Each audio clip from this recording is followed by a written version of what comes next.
Hello friends, welcome back to Smart Logic Buddy YouTube channel. Today we are going to solve this math problem. Under root 45 minus under root 20. Don't freak out, it's very simple. Let's make factors of 45.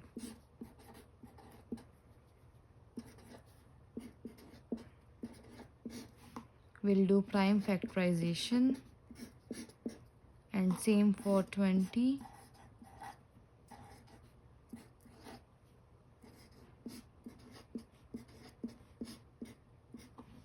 Now we can write 45 as 3 times 3 times 5 minus 20 can be written as 2 times 2 times 5. As we know, we can write it as 3 square and write 2 as 2 square.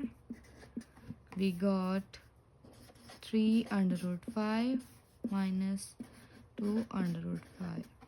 So 3 minus 2 is 1, which can be written as under root 5. So this is your final answer to this problem. Thanks for watching.